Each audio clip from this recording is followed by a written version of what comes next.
Hi, welcome to పద్దుస్ kitchen. ఈరోజు ఈజీగా సింపుల్గా టేస్టీగా ఉండే ఒక బ్రెడ్ స్నాక్స్తో మీ ముందుకు వచ్చేస్తానండి. ఇప్పుడు దీని ప్రాసెస్ ఏంటో మనము తెలుసుకుందాం, ఓకేనా? ఇది చాలా అంటే చాలా టేస్టీగా ఉంటుందండి. ఇది ఈవినింగ్ టైంలో కానీ లేదా పొద్దున్న బ్రేక్ఫాస్ట్గా కానీ మీరు ఈ సింపుల్గా తొందరగా అయిపోతుందండి. రండి, ఇప్పుడు ఎలా చేయాలో చూద్దాం, ఓకేనా? ముందుగా మనము దీనికోసము బ్రెడ్ స్లైసెస్ తీసుకోవాలండి. ఒక 6 తీసుకున్నా నేను. తర్వాత మనము 2 ఆనియన్స్, 2 టమాటోస్ తీసుకోవాలండి. ఇది మీ క్వాంటిటీని బట్టి తీసుకోండి. ఇలా తీసుకొని చిన్నగా కట్ చేసి పెట్టుకోవాలా. నేను ఇప్పుడు చూడండి ఇలా కట్ చేసి పెట్టుకున్నాను ఆనియన్స్, టమాటోస్. తర్వాత 1 కప్పు వరకు శనగపిండి తీసుకోవాలండి. 1 కప్పు నేను తీసుకున్న క్వాంటిటీకి 1 కప్ అయితే సరిపోతుందండి. తర్వాత దాన్ని మిక్సింగ్ బౌల్లోకి వేసేసుకొని ఇప్పుడు మనం ఏదైతే తరిగి పెట్టుకున్నామో ఆనియన్స్ అండ్ టమాటోస్ దీంట్లో యాడ్ చేసుకోవాలండి. ముందుగా ఆనియన్స్, నెక్స్ట్ టమాటోస్ యాడ్ చేసుకున్నాము. ఆనియన్స్, టమాటోస్ చాలా చిన్నగా కట్ చేసుకోవాలండి, అట్లయితేనే టేస్ట్ బాగుంటుంది ఆ బ్రెడ్కి అనేది. ఇప్పుడు నేను 1 టీ స్పూన్ దాకా కారం తీసుకుంటున్నాను అండి. తర్వాత కొంచెం పసుపు యాడ్ చేసుకోవాలి, ఓకేనా? పసుపు యాడ్ చేసి 1 చిటికెడు చాలు పసుపు. తర్వాత ఉప్పు అండి, మన టేస్ట్కి తగ్గట్టు ఉప్పు యాడ్ చేసుకోవాలన్నమాట. మళ్ళీ మీరు జీలకర్ర యాడ్ చేసుకోండి. జీలకర్ర అయితే మనకి యాసిడిటీ అవ్వదు, మళ్ళీ డైజెషన్ కూడా బాగుంటుంది అన్నమాట, టేస్ట్ కూడా వస్తుంది దాంతో. తర్వాత వాటర్ పోసుకోవాలండి. వాటర్ పోసుకొని బాగా కలుపుకోవాలి. దాన్ని కలిపేసుకొని అది బాగా కలిపిపోయిన తర్వాత బ్యాటర్ అనేది ఇలా రెడీ అవుతుంది చూడండి. ఇలా రెడీ అవ్వాలి.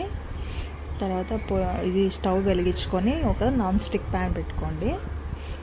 నాన్ స్టిక్ ప్యాన్ ఇలా నాన్ స్టిక్దే తీసుకోండి, ఎందుకంటే నార్మల్ స్టీల్ది అట్లా అయితే అది బ్రెడ్ అతుక్కుపోతుంది. 1/2 కప్పు దాకా ఆయిల్ తీసుకోండి. బ్యాటర్ అనేది ఇలా ఉండాలి చూడండి. ఈ బజ్జీ పిండి కన్సిస్టెన్సీ రావాలి. బ్రెడ్ని బాగా అద్దుకొని అది ఉల్లిగడ్డ, టమాటాలన్నీ దానికి అద్దుకొని పెట్టేసేయండి ప్యాన్ మీద. నూనె వేడెక్కిన తర్వాత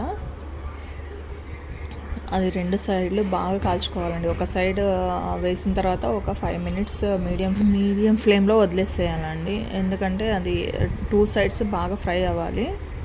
ఒక సైడ్ ఫ్రై అయిన తర్వాత కొంచెం పైన కూడా నూనె వేసుకోండి, ఆయిల్ వేసుకుంటే అది కొంచెం క్రిస్పీగా వస్తుంది అనమాట బాగా. తర్వాత ఒక సైడ్ ఫ్రై అయిన తర్వాత ఇంకొక సైడ్ తిప్పేసుకోండి. ఇలా ఈ కలర్ రావాలండి, కొంచెం బ్రౌనిష్ కలర్ వచ్చిన తర్వాత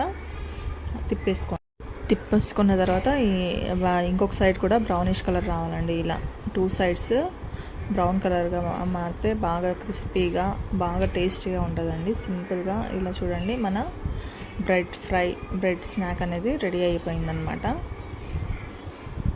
నేను ఇంకొకటి కూడా చేసి చూపిస్తాను మీకు.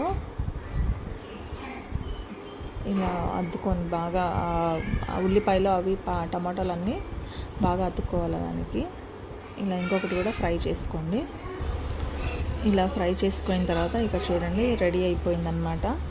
సాస్తో సర్వ్ చేసుకుంటే మాత్రం చాలా చాలా చాలా టేస్టీగా ఉంటుందండి. మీరు ఒక్కసారి చేసుకున్నారనుకోండి, బ్రెడ్ ఆమ్లెట్ని కూడా మర్చిపోతారండి, అలా అంత టేస్టీగా ఉంటుంది. ఒక్కసారి ట్రై చేసి చూడండి. నా కొడుకు చూడండి ఆగడమే లేదు అసలు, వాడు తినడానికి తీసుకెళ్ళిపోతున్నాడు. ఇంకా ఇలా ట్రై చేసి చూడండి, చాలా టేస్టీగా ఉంటుంది. టీతో పాటు ఈ స్నాక్ మాత్రం భలే టేస్టీగా ఉంటుందండి. Thank you for watching. Please like, share and subscribe my channel.